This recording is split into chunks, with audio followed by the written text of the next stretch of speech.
Income tax return 2023 का किस तरह से टैक्स फाइल रिटर्न करते हैं उसका प्रोसीजर और पूरा मेथड मैं आपको बताऊंगा। मैं आपको ये बताता हुआ चलूँ कि ये स्पेसिफिक हम सिर्फ सैलरीड पर्सन के लिए ही कर रहे हैं। देखा जाए तो बहुत सारा है, बिजनेस भी है, एओपी भी है, पार्टनरशिप फर्म भी है, बट हम स्पेसिफिक टारगेट कर रहे हैं वो जो कि सैलरीड पर्सन है और जिन्होंने आज तक कभी टैक्स फाइल रिटर्न नहीं किया, जो कि फर्स्ट टाइम कर रहे होगे, या जिन्होंने किया गलतियां कर रहे होगे तो हम थोड़ा करेक्शन भी देख सकते हैं यहाँ पर। It's a very simple process. आप एफबीआर की वेबसाइट पे आएंगे, ठीक है, जैसे कि आप देख रहे हैं fbr.gov.pk। यहाँ पर आके आपको ये आयरिस की वेबसाइट पे जाना है, ठीक है। मैं ऑलरेडी लॉग इन हुआ हुआ हूँ तो मुझे यहाँ पर लेकर आ गया। मैं रजिस्ट्रेशन का प्रोसेस नहीं बता रहा हूँ, या वो मैं दूसरी वीडियो बनाऊंगा तो उसमें आपको सब बता दूँ। इट्स वेरी सिंपल प्रोसेस, जैसे अपना जीमेल का अकाउंट बनाते हैं इसी तरह से होगा। इसके लिए जरूरी है कि आपके पास आपका सीएनआईसी नंबर हो, ठीक है, और आपका फोन नंबर हो, वैलिड हो, तो इस पे आपका इजीली आपका रजिस्ट्रेशन और पासवर्ड बन जाता है। वंस इट्स डन, हम इसको लॉगिन करके आते हैं तो ये लॉगिन पेज है हर एक यूजर का। ये 2023 में ये इन्होंने नया वेब पेज एफबीआर की तरफ से लॉन्च हुआ हुआ, काफी इजी है ये समझना। अभी हम ये बहुत सारे ऑप्शंस देख रहे हैं जो हमारे टॉप बार में दिखा रहा है, तो हमें देख के परेशान नहीं होना है इसको देख के, ठीक है, क्योंकि ये बिजनेस पर्पस के लिए भी है, बहुत सारी कंपनीज भी इसी को यूज कर रहा होता है, तो ये सब उनके लिए ऑप्शन है। हम सिर्फ और सिर्फ टारगेट कर रहे हैं जो सैलरीड है, राइट। तो सबसे पहले मैं आपको सारे टैब समझा देता हूँ वन बाय वन, ठीक है। ये सारे टैब है, जो विथ होल्डिंग टैक्स है, मालूमात का है, ई पेमेंट के लिए है, ये सब हमारे लिए इतना लाजमी नहीं है कुछ टैब के अलावा। हमें सिंपल डिक्लेयर करना होता है टैक्स, ये जो आपका सैलरी में डिडक्ट हुआ है वो सिंपल हमको फाइल अप करना होगा, ठीक है। इसके लिए आप सबसे पहले आप आ जाइए डिक्लेरेशन के अंदर टैब में। अगर आप देख रहे हो ऊपर, ठीक है, इसमें दो ऑप्शन होते हैं, दोनों सेम लग रहे हैं और सेम ही है, बट दोनों ऑप्शन में से फर्क ये है कि एक विजर्ड फॉर्म है और एक क्लासिक व्यू है। अगर आप देख सकते हैं कि क्लासिक व्यू है ये, और ये विजर्ड फॉर्म है जो कि आसान टैक्स जैसे मोबाइल ऐप में आप देखते हैं इस तरह का ये ग्राफिकल इंटरफेस होगा, उसके थ्रू आप कर सकते हैं, राइट। तो ये जो रिटर्न स्टेटमेंट, हम क्लासिक व्यू में चले जाएंगे। सैलरी रिटर्न, देखिए सैलरी के लिए सिर्फ यही ऑप्शन है कि जो सैलरीड पर्सन है वो यहाँ आके अपना रिटर्न फाइल कर सकता है। देखिए नॉर्मल रिटर्न भी है इंडिविजुअल एओपी के लिए भी, बट सैलरीड पर्सन यहाँ आके कर सकते हैं, ठीक है। हम इसमें आ जाएंगे, वो ये आपसे टैक्स पीरियड मांगेगा, तो हम जब 2023 देंगे तो खुद ही दिखा देगा कि ये 1 जुलाई 2022 से 30 जून 2023 तक का पीरियड है। यानी क्लाइंट से पर्सन है तो ये ऑफ कोर्स, जैसे आपके बहुत सारे क्लाइंट ना हो तो खाली आ रहा होगा, या तो आपका नाम आ रहा होगा, राइट। तो आप अपना देख सकते हैं, जैसे मेरा आ रहा है तो मैं इस पे चले जाऊंगा, मैं कंटिन्यू कर लूंगा। हाँ देखिएगा ऑलरेडी बना हुआ होगा, ये टैक्स पीरियड का आपके ड्राफ्ट में पड़ा होगा, तो ये आपको नहीं खोलेगा। अगर एक दफा आपने ओपन किया हुआ है तो आपको वहीं जाके देखना होगा, राइट। तो मेरा ऑलरेडी बना हुआ था तो मैं इसमें जाके आपको दिखाता हूँ, ठीक है। जैसे आप ओपन करेंगे तो नीचे बार में आ जाएगा आपका ये, ठीक है। हम नीचे देख लेते हैं, नीचे की जो टैब है, जो इनबॉक्स है, ड्राफ्ट है, आउटबॉक्स, मैं समझाता चलूँ कि देखिए इनबॉक्स में जो भी कंप्लीट आई मीन के जो हो रहा होगा टास्क वो शो करेगा, ड्राफ्ट में इनकम्प्लीटेड अनसबमिटेड होगा, आउटबॉक्स में अगर आपने कुछ भेजा होगा एफबीआर को तो वो मेल मैसेजेस हो गए, कंप्लीटेड टास्क में वो होगा जो कि कंप्लीट हो चुका होगा, राइट। तो हम यहाँ पर ड्राफ्ट में चलते हैं, क्योंकि मेरा ऑलरेडी ड्राफ्ट में था, बना हुआ था, तो मैं वहां जाके मैं इसको एडिट कर लूंगा, राइट। तो ये पूरा एक टैक्स रिटर्न फॉर्म का इनपुट एरिया आपके सामने है। इसको देखिए बिल्कुल कंफ्यूज नहीं होना है, सैलरी पर्सन का बहुत ही सिंपल है। अगर आप इसके लेफ्ट बार में देखें ये एम्प्लॉयमेंट, हम इसको पूरा ब्रेक कर लेते हैं तो आपको इजी हो जाएगा समझना। हमें ऊपर के टॉप बार में क्या है कुछ भी नहीं सोचना अभी फिलहाल, हमें सिर्फ लेफ्ट बार में क्या है इसके लॉजिक्स को समझना है कि ये है क्या चीज। अगर आप सबसे पहले देखेंगे तो एम्प्लॉयमेंट है, एक पोर्शन पूरा सैलरी का है जो आपका इनकम डिक्लेयर करेगा, जो कि ये एरिया, ठीक है, एम्प्लॉयमेंट का, जो कि सैलरी पे आ रहा है। सेकेंडली जो नीचे के बाहर है वो देखिए तो आप कैपिटल एसिड्स, अगर आपके पास एसिड्स का है पूरा एक तरह का, ठीक है, एसिड्स से अदर सोर्सेस देखे तो कोई इनकम हो रही है तो वो चीज होगा, फॉरेन सोर्सेस है तो वो टैब है ये, ठीक है। फिर ये टैक्स चार्जेबल, हम इसको देखेंगे आज, एक्सप्लोर करेंगे। और एक वेल्थ स्टेटमेंट है जो सैलरी पर्सन के लिए भी जरूरी है फिल वक्त, वो है सैलरी, टैक्स चार्जेबल और वेल्थ स्टेटमेंट। इन तीन को आप फोकस करें, ठीक है, कि हम इन तीन टैब में देखेंगे, अनटिल अनलेस हमें कोई अदर सोर्स को यूज करना पड़ा तो हम देख लेंगे। हम सैलरी में आएंगे, सिंपली एम्प्लॉयमेंट में अगर आप आते हैं तो देखिए सैलरी खुल रहा होता है, ठीक है। हमने सैलरी में आते हैं तो आपके इस तरफ आपको नजर आ रहा है, देखिए सैलरी, पे, wages of the remuneration including arrears of salary. आपको सिंपल 12 मंथ की आपकी जो जुलाई टू जून तक के पीरियड की ये 12 महीने की सैलरी आप यहाँ इंपोर्ट करेंगे, बहुत सी कंपनी सैलरी सर्टिफिकेट भी दे रही होती है, आप उसमें से भी देख सकते हैं ग्रॉस इनकम आपकी शो हो रही होती है और टैक्स डिडक्ट होके आपको जो मिलता है आपको सर्टिफिकेट उसमें आ रहा होगा, वो एग्जैक्टली वही होगा जो यहाँ पर मैच करेगा जो आपका टैक्स डिडक्ट होना चाहिए, राइट। तो हम यहाँ पर हम अपनी सैलरी मेंशन कर देते, यू कैन से कि अगर लाख मंथली है तो आपकी 12 लाख सैलरी, राइट। तो हमने ये 12 लाख कर दी, ठीक है। सिंपल ये खुद ही कैलकुलेट करता है, हम यहाँ बटन दबाए कि देखिए कैलकुलेट का बटन दिया हुआ है, इसको 12 लाख कर दिया। ये जो टॉप हेडिंग है वो उसको टोटल शो करता है, जो जो आपने नीचे आपने इनकम अपनी शो की होगी। हम सारे टैब्स को नहीं देखते, आप खुद भी देख सकते हैं, हम सिर्फ और सिर्फ ये सैलरी हम डालेंगे, हम आगे की तरफ चले जाएंगे, राइट। हम अदर सोर्सेज पे भी अभी नहीं जाते, देखना चाहते हैं आप देख सकते हैं कि कोई अदर सोर्सेज है तो आप डाल सकते हैं, लाइक कोई आपके सेविंग सर्टिफिकेट्स है या कुछ इस तरह के प्रॉफिट्स है तो आप वहां डाल सकते हैं। हम टैक्स चार्जेबल पे आते हैं कि अगर आपकी 12 लाख की सैलरी थी तो आपके पास क्या टैक्स डिडक्ट हुआ होगा।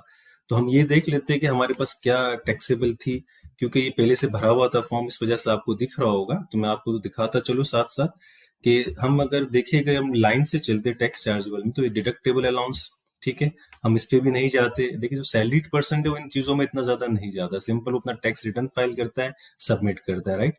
हाँ, कंपनीज और इस तरह की जो फर्म बिजनेस होते हैं वो इन छोटी छोटी चीजों के एक्सपेंस का बहुत ख्याल रखता है। हमें इतना नीड नहीं है फिलवक्त, हमारा फर्स्ट ईयर है, अगर आप फर्स्ट टाइम कर रहे हैं तो आप स्ट्रेट करें, मेरा यही सजेशन होता है। इसके बाद आप एवरी ईयर आपको इसमें एक्सप्लोर करते हैं ऑप्शन, तो आपको आइडिया होता रहेगा। मैं भी बताता रहूंगा अपने नेक्स्ट वीडियोस में, और अगर किसी को इसके बारे में मजीद मालूमात हासिल करनी है तो आप मुझे मैसेज कर सकते हैं। तो हम टैक्स रिडक्शन का ऑप्शन देखते हैं। देखिए टैक्स रिडक्शन भी है, ये एडजस्टेबल टैक्स, ये हम ज्यादातर यूज करते हैं। अगर आपका टैक्स जो डिडक्ट हुआ है सैलरी से, तो हम यहाँ पर हम लिखे, देखिए salary for employ under section 149, जो सर्टिफिकेट कंपनी ने आपको दी है जहां टैक्स टोटल कटा हुआ है वो आपका यहाँ पर आ जाएगा, जो भी डिडक्ट किया है वैल्यू। एडजस्टेबल टैक्स आपको याद रखना है। हमने क्या किया था, ऊपर हमने पहले सैलरी डाली थी, ठीक है, आप मेरे साथ साथ रहे सब लोग, जहां हमने ऊपर के ऑप्शन में हम सैलरी डालते जो एम्प्लॉयमेंट में, ठीक है। जो आपका सर्टिफिकेट अगर वो आपके हाथ में तो बहुत इजी हो जाएगा। फॉर एग्जांपल आपके पास सैलरी ग्रॉस 12 लाख की आ रही थी और आपके सर्टिफिकेट पे भी आ रही है, इस तरह के जो भी ग्रॉस डालने के बाद आप सिंपल यहाँ आएंगे टैक्स चार्जेबल में, एडजस्टेबल टैक्स में आएंगे, ठीक है। और ये जो आपका सैलरी या एम्प्लॉय आ रहा है यहाँ एडजस्टेबल, यहाँ अपना टैक्स वैल्यू लिया। फॉर एग्जांपल मैं कहता हूँ आपको कि हम देख लेते हैं एग्जैक्ट कटना कितना चाहिए था, हम कंप्यूटेशन से देख भी सकते हैं, ठीक है। एक चीज ये ऑलरेडी मेरे पास यहाँ थे तो इस वजह से थोड़ा कंफ्यूजन है, मैं इसको क्लियर कर दूंगा, फिर हम देख लेंगे इसको। एनीवेज, तो हम जिससे टैक्स क्रेडिट था मैं इसको हटा देता हूँ, कैलकुलेट कर लिया, ठीक हो गया। टैक्स रिडक्शन हटा दिया, एडजस्टेबल टैक्स में हटा देता हूँ ये, ताकि आपको एग्जैक्ट टैक्स की वैल्यू पता चल जाए, ठीक है। हमने ये भी हटा दिया, ठीक हो गया। कैपिटल एसेट्स कुछ है इसमें, टैक्स क्रेडिट, ठीक है, अभी सारा एम्प्टी हो गया है। अब हम एडजस्टेबल टैक्स में भी जाते हैं, वहां पर भी कुछ चाह रहा हो तो हम उसको भी डिडक्ट कर लेते हैं, ताकि आपको क्लैरिटी मिल जाए कि अगर सैलरी 12 लाख की थी तो आपका क्या टैक्स डिडक्ट होना चाहिए था और एडजस्टमेंट के बाद क्या होना चाहिए था, राइट। तो हम इसको वन बाय वन देख लेते हैं।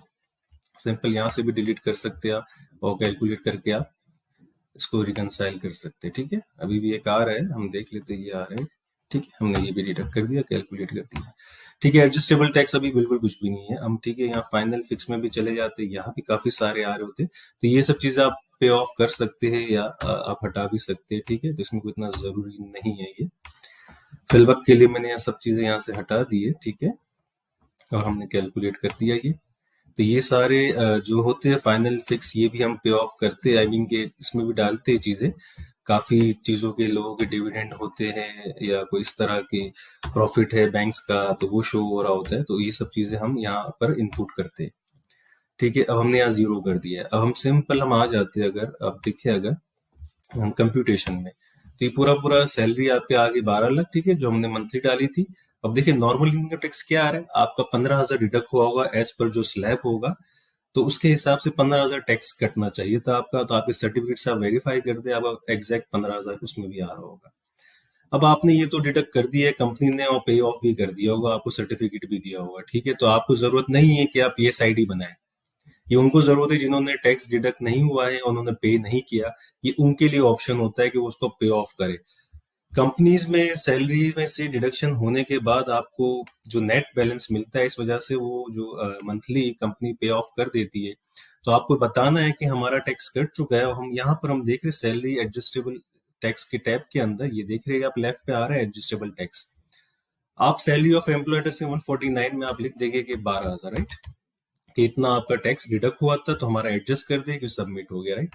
हमने जैसे ही यहाँ पर डाल दिया, अगर आप कंप्यूटेशन में आप आएंगे तो आप देखेंगे कि वहां से वो जीरो हो गया होगा, राइट।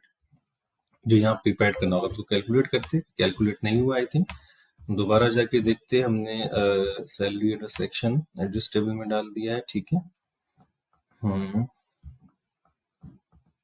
ओके, टैक्स कलेक्टेड में हमने नहीं डाला, हमने रिसीट वैल्यू में डाल दिया था, राइट। तो ये हमारी मिस्टेक थी, ये ख्याल रखना है, हमें रिसीट वैल्यू नहीं डालना, हमें सिर्फ जो टैक्स कलेक्टेड डिडक्टेड ऊपर हेडिंग देख ले वहां पर हमें डालना है।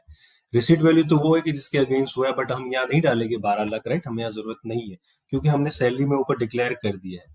अब हम जाके देखें कि 12,000 टैक्स ऑलरेडी डिडक्ट था, तो क्या हमसे टैक्सेबल इनकम आई मीन कि टैक्सेबल टैक्स देखिए आप नीचे क्या आ रहा है, अभी भी कह रहा है कि 3,000 एडमिटेड आपका टैक्स है। इसकी कोई वजह होगी, कुछ ना कहीं आपने कुछ डाल दिया होगा, कोई अमाउंट कहीं रह गई होगी इस वजह से, राइट। मैं देख लेता हूँ, मेरा भी थोड़ी टैक्स यहाँ दिखा रहा है, इनकम टैक्स 12,000, राइट।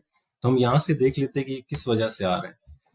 इस स्टेप में आप उसे क्लिक करके आपको देखते रहे, खुद ही कैलकुलेट होगा, कहीं मिस्टेक होगी ऑटोमेटिकली आपको बता देगा, कोई ऐसा मुश्किल काम नहीं है। ये हमने 12,000 यहाँ किया था, ठीक है, ये एडजस्टेबल टैक्स था जो कि हम चाह रहे थे हो जाए, हमने ये सब डिलीट कर दिया था, नहीं आना चाहिए था। टैक्स क्रेडिट भी देख लेते, ये भी खाली है, ठीक है, टैक्स रिडक्शन भी खाली है, डिडक्टेबल अलाउंस भी खाली है, गुड।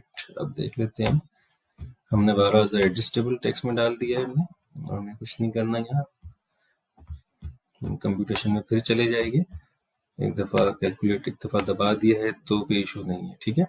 अभी भी 3,000, अच्छा ओके, आप देखे ये नॉर्मल टैक्स कितना था, 15,000 था, राइट, हम दे रहे थे 12,000, तो हमने गलत दिया हुआ था, इस वजह से 3,000 लेफ्ट दिखा रहा है। आपको एडजस्टेबल टैक्स में देखे आपने 12,000 लिखा, आपका 15,000 डिडक्ट हुआ था, इस पर आपकी सर्टिफिकेट देखेंगे तो उस पर आ रहा होगा जो भी 12 लाख पे बना होगा, राइट। किसी की कुछ भी सैलरी हो सकती है, मैं एग्जाम्पल के तौर पर ये यूज कर रहा हूँ। अब आप कंप्यूटेशन में आप देखेंगे सिंपल, जो आपकी टैक्सेबल जो इनकम बनती थी, जो नॉर्मल इनकम टैक्स था 50,000 था, मींस टैक्स चार्जेबल भी 15,000 था। अब आप देखें तो ये विथहोल्डेड इनकम टैक्स में सिर्फ चला गया है, और एडमिटेड इनकम टैक्स यहाँ पर आपको देखना है कि जो एडमिटेड इनकम टैक्स है ये आपका नील आना चाहिए, राइट। अगर नील नहीं आ रहा है तो आपको टैक्स पे ऑफ करना है, क्योंकि आपका हुआ नहीं है एडजस्ट, ठीक है, विद PSID और ये सारे एविडेंस के साथ करना होता है, ठीक है। एक ये चीज हो गई है जो मेन था, सिंपल। हम दोबारा रिव्यू करते, हम एम्प्लॉयमेंट में गए थे हमने, ठीक है, सैलरी में हमने अपनी इनकम डिक्लेयर कर दी, सैलरीड पर्सन के लिए सिंपल है, सिंपल। हम टैक्स चार्जेबल में आ गए, ठीक है, एडजस्टेबल टैक्स में आके हमने जो डिडक्ट हुआ था एज पर आवर सर्टिफिकेट, हमने यहाँ पर एडजस्टेबल टैक्स में जो कलेक्टेड था डिडक्टेड था अमाउंट डाल दी, हम नीचे आके कंप्यूटेशन में जाएगी, ठीक है, और हम देखेंगे कि हमारा एडमिट टैक्स कितना आ रहा है, राइट। तो ये सिंपल वे है, जो सैलरीड को कुछ भी नहीं है, उसके बाद अदर इनकम भी नहीं है, सिर्फ सैलरी मिल रहा है, डिडक्शन हो रही है, आपने यहाँ दिया और इसको सेव किया, अपने फाइल अप हो जाएगा, ठीक है। इसको आप सेव करते रहे टाइम टू टाइम, मैं भी सेव नहीं कर रहा, ठीक है, आप ये सेव कर सकते हो, उसको बाद में भी आप उसको कंप्लीट कर सकते हैं। तो ये तो पूरा हो गया आपका सैलरी और टैक्स का। हम आ जाते हैं वेल्थ स्टेटमेंट के ऊपर, ठीक है। तो हम जो नेक्स्ट वेल्थ स्टेटमेंट का टॉपिक है उसको हम थोड़ा सा एक्सप्लोर करेंगे फर्दर, इसके लिए लॉजिक्स थोड़े से समझने होंगे कि इसमें आपके पास क्या क्या है, इसके लिए कुछ चीजों की रिक्वायरमेंट होगी, वो आपके पास होना चाहिए। व्यूअर्स, वेल्थ स्टेटमेंट के नाम सबसे पहले देखिए कि वेल्थ स्टेटमेंट है, ठीक है। हमने ऊपर का employment, salary, tax chargeable, computation सब हो गया, ठीक है। अब ये वेल्थ स्टेटमेंट है, पहले हमारे पास वेल्थ स्टेटमेंट सेपरेट फाइल में होता था, बट अच्छा हो गया FBR ने कि दोनों चीजें साथ में ला दी, राइट। तो वेल्थ स्टेटमेंट हम देखेंगे पहले पर्सनल एक्सपेंसेस, ठीक है, कि जो आपके पर्सनल एक्सपेंसेस, लाइक अगर आप रेंट दे रहे 12 मंथ का, आपका जो भी मंथली रेंट है मल्टीप्लाई बाय 12 और आप यहाँ डालते रहेंगे, ठीक है। एक्चुअल जो भी एक्सपेंसेस है, जिसकी कोशिश करें जो एविडेंट चीजें आपके पास है वो होना जरूरी है। फॉर एग्जाम्पल बिजली का बिल है तो आप उसको 12 यानी कि जो भी आपके 12 महीने के बिजली के बिल है उसको आप सम अप करके यहाँ डाल सकते हैं, पानी का बिल, गैस का बिल, राइट। तो आप कुछ भी यानी कि जो आपका एक्चुअली, फॉर एग्जाम्पल मैं रेंट देता हूँ 5,000, यानी कि अगर देखा जाए तो आप डाल सकते हैं 60,000 की मेरा रेंट देना है ये, ठीक है। हम थोड़ा बहुत डालते रहते हैं। मेरा अगर व्हीकल रह देंगे, बाइक है, बाइक का खर्चा है, आप देख सकते हैं रनिंग मेंटेनेंस आ रहा है, व्हीकल से रेलिवेंट है ये, ठीक है। ट्रेवलिंग है, ट्रेवलिंग मैंने डाल दिया, भाई मैं बस में जा रहा हूँ फॉर एग्जांपल, ऐसा हो गया, बिजली का बिल आ गया 12 मंथ, आपके बिजली के बिल जो भी बनते हैं उसका आप सम अप कर दे और आप डाल सकते हैं। फॉर एग्जांपल मैंने यहाँ डाल दिया 120, वाटर बिल है आपका, जो भी आपके बिल है, इस पर आपके पास जो बिल आ रहा है। हाँ, अब ये बात है कि फॉर एग्जांपल आप जॉइंट फैमिली में रहते हैं और आपका बिल तो जॉइंट फैमिली का है, तो इसमें क्या करें? तो आप इसका जितने भी फैमिली मेंबर्स है उसका अपना परसेंटेज ले लेके, अगर मैं चौथा पर्सन हूँ तो मैं 1/4 इसमें एक्सपेंस डाल दूं कि मेरा इतना खर्च हो रहा है, राइट? तो ये आपको एक्सपेंस शो करना होता है कि कुछ ना कुछ तो एक्सपेंस होगा बंदे का, राइट? टेलीफोन का, इसका, इस तरह का मेडिकल हो रहा होगा, राइट? तो आप इस तरह के एक्सपेंसेस जो आपके हो रहे हैं, जो आप डाल सकते हैं, एजुकेशनल है, तो ये सारे जब एक्सपेंसेस आप डालते हैं, देखिए क्लब है, फन, आप देखेंगे तो हर किस्म के एक्सपेंसेस है, इवन के अदर एक्सपेंसेस, हाउस होल्ड भी जिसका कुछ आपके पास है नहीं, राशन है वगैरह, इस तरह की चीजें, तो हम ये भी लमसम हम यहाँ डाल सकते हैं कि एज पर आपकी जो एक्सपेंसेस है ईयरली बेसिस के हम वहाँ डाल सकते हैं। पर्सनल एक्सपेंस क्या देखिए, पर्सनल एसेट्स है। पर्सनल एसेट्स में आपके ऐसी वो सारी तमाम चीजें आती है जो आपके अपने नाम पर हो। जैसे कि अगर मोटर व्हीकल, कोई गाड़ी है आपके नाम पे, तो आप डाल सकते हैं यहाँ, ठीक है?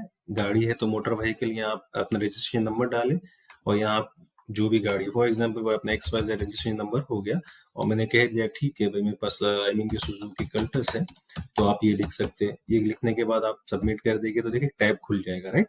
तो हमने यहाँ लिख दिया भाई मेरे पास सुजुकी कल्टस है, और उसकी वैल्यू मैंने बता दी भाई पुरानी है, तो मैं बोलूँ मेरे पास एसिड है ये 8.5 लाख का, फॉर एग्जाम्पल, राइट?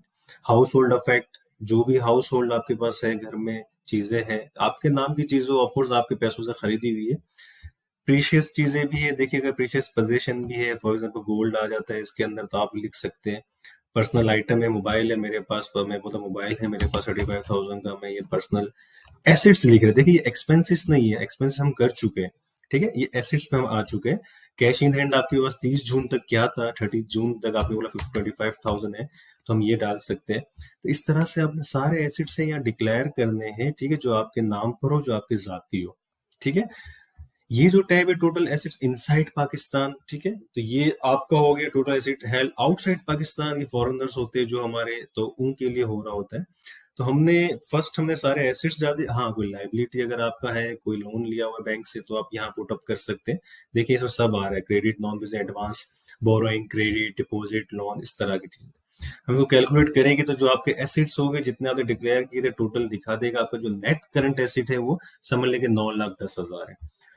हमने एक्सपेंस डाल दिया, अपने एसेट्स बता दिए। अब हम रिकंसिलिएशन पे आते हैं। रिकंसिलिएशन पे आप आएंगे तो यहाँ देखेंगे आप, तो देखो नेट एसेट करंट ईयर इसने दिखा दिया कि भाई आपके जो करंट एसेट थे वो ये है, ठीक है? जो हमने अपने पर्सनल एसेट में देखा होगा वो कितना था, हम टोटल देखते हैं, देखिए तो ये 9,10,000 था। उसने वही चीज हमारे इस साल के एसेट्स में डाल दिया है, 9,10,000। ओके, अब नेट एसेट प्रीवियस ईयर अगर आपका पहले से फॉर्म अप भरा हुआ था, तो उसमें ऑलरेडी लास्ट ईयर के जो भी आपका डेटा था ये वहां से आ रहा होता है, ठीक है?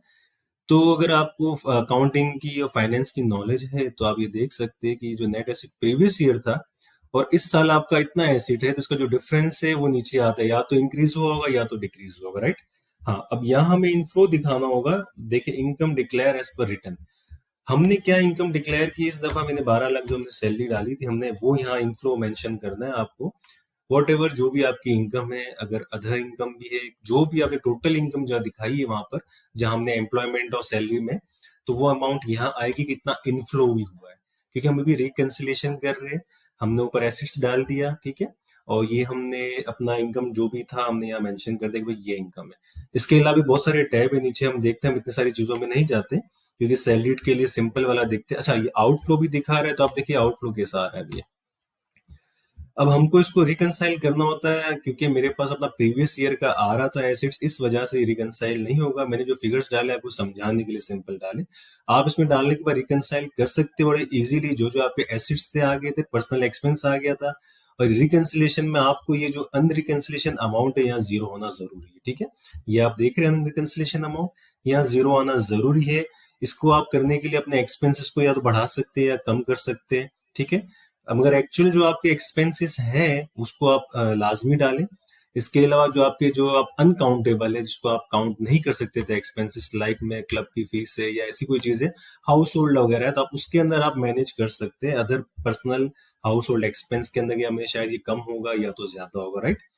इस तरह से पर्सनल एसेट्स में भी आप देखें कि जो आपके नाम के एसेट्स है, जो आपकी चीजें हैं, वो सारी डली हुई होना लाजमी है, ताकि ये आपको फ्यूचर में काम आता है। इसी तरह से फिर जब रिकंसिलेशन पे आते हैं, तो आपका net asset current year automatic आ जाएगा, प्रीवियस ईयर भी ऑटोमेटिक आ जाएगा अगर आपका लास्ट ईयर भरा हुआ होगा। अदरवाइज अपने हाथ से आप डाल सकते हो, स्टार्टअप ले सकते हैं कि मेरे पास प्रीवियस ईयर में फॉर एग्जाम्पल 5 लाख थे, अगर अब इस साल 10 लाख 9 लाख 10 है, ऑफ कोर्स उस एसेट की वैल्यू अप्रिशिएट हुई होगी तो 9 लाख 10 हो गई होगी, तो हम 5 लाख से स्टार्ट कर सकते हैं जो फर्स्ट टाइम कर रहा है, राइट। हमने इनकम डिक्लेयर कर दी थी 12 लाख, तो हमने यहाँ डाल दी, ठीक है। अगर आप दूसरे ऑप्शंस भी देखें तो फॉरेन रेमिटेंस है, इनहेरिटेंस गिफ्ट है, ये तो हम ये सब चीजों को भी नहीं इस्तेमाल कर रहे, हम कर सकते हैं बट जहाँ जरूरी है वहां पर, अदरवाइज आप ना करें तो अच्छा है। इसके जब तक कोई एविडेंस ना हो आपके पास, ऐसी चीजों को आप ना डालें जिसके एविडेंस ना हो आपके पास।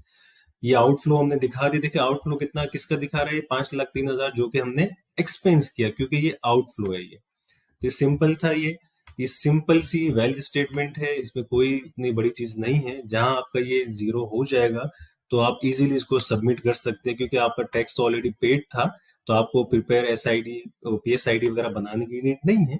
नेट जीरो हो गया, आप इसको सेव करेंगे, सबमिट करेंगे, आपसे पिन कोड मांगेगा और आप उसको कर सकते हैं, ठीक है।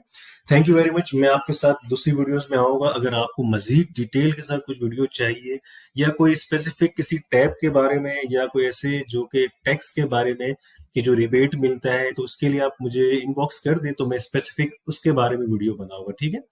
Thank you viewers. आप जरूर मेरे चैनल को सब्सक्राइब करें, ठीक है, लाइक करें, ताकि मैं आपके लिए मजीद इस तरह की वीडियोस और बना सकूं जो कि सिंपलीफाई हो और आम बंदे को भी समझ आ जाए। Thank you.